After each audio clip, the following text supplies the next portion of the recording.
prêle des champs et la phytothérapie. Bienvenue dans GPS intérieur. Je suis Jean-François Quirnier, bâtisseur de sens.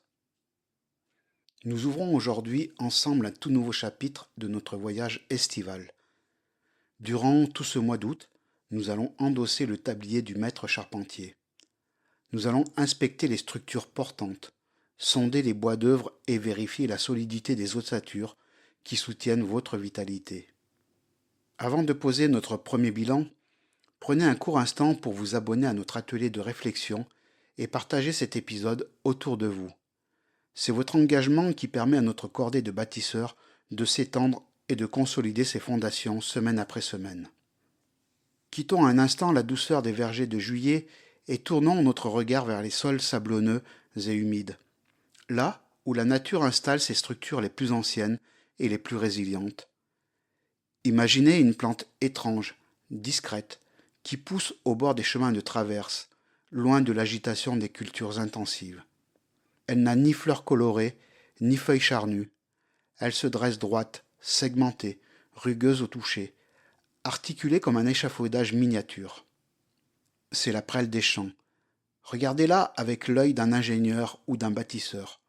La prêle est un fossile vivant, une survivante de l'ère préhistorique. Sa force réside dans sa composition. Elle est littéralement gorgée de silice, ce minéral qui donne au sable sa résistance et au verre sa clarté. La prêle a choisi la rigidité et la verticalité. Elle est rigide comme de l'acier, inflexible face au vent, et constitue à elle seule une véritable colonne vertébrale pour le monde végétal. Elle ne plie pas sous les poids des éléments. Elle maintient sa charpente avec une régularité géométrique parfaite. Dans l'architecture de notre propre corps, nos articulations, nos os et nos tendons forment les poutres maîtresses de notre temple. C'est notre trame de soutien. Pourtant, à force de porter des charges trop lourdes, de courir sans interruption sur les chantiers du quotidien ou de négliger la qualité de nos matériaux de construction, cette charpente s'use. Le ciment s'effrite, les articulations grincent sous la friction, et une fatigue structurelle s'installe sournoisement au cœur de nos mouvements. Prenez un instant pour sonder vos propres appuis. Ressentez-vous cette raideur au réveil, ce manque de souplesse dans vos rouages, ou cette sensation que votre charpente peine à soutenir le rythme que vous lui imposez. Ignorer les grincements de sa propre charpente, c'est risquer la fissure. Écouter son corps, c'est accepter de renforcer la structure avant que le bois ne cède. C'est ici que la phytothérapie traditionnelle nous apporte un matériau de reconstruction d'une efficacité monumentale.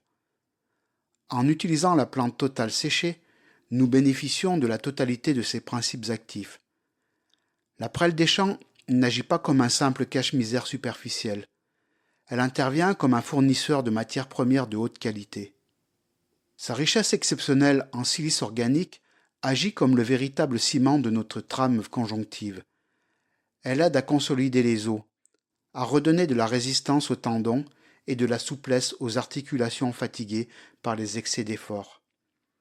Elle répare les brèches invisibles de notre squelette et stimule la synthèse du collagène, insufflant la force géométrique de la prêle préhistorique au cœur même de notre architecture physique. Parce que la reconstruction d'une vitalité durable ne se fait pas en un jour, l'architecture de votre corps demande une stratégie globale. C'est pour cela que mes parcours d'accompagnement sont structurés sur plusieurs séances, à l'image du parcours du second printemps, conçu pour consolider les caps de transition. Je vous reçois pour cet audit complet en consultation à mon cabinet de Romans-sur-Isère, ainsi qu'à distance en visioconférence. Vous trouverez toutes les informations pratiques sur ma fiche Google. Et pour les points de blocage immédiats, ma formule exclusive, le chemin de traverse, reste accessible. Une question, une réponse, pour sécuriser vos appuis sans attendre. Être souverain dans sa demeure, c'est veiller à la solidité de sa charpente. C'est comprendre, comme le maître charpentier, qu'aucune pièce ne peut habiter un temple dont les poutres maîtresses sont affaiblies.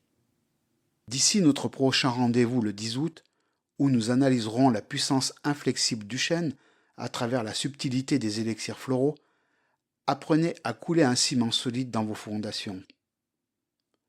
Restez souverain dans votre demeure, assurez vos appuis, épais sur votre chantier.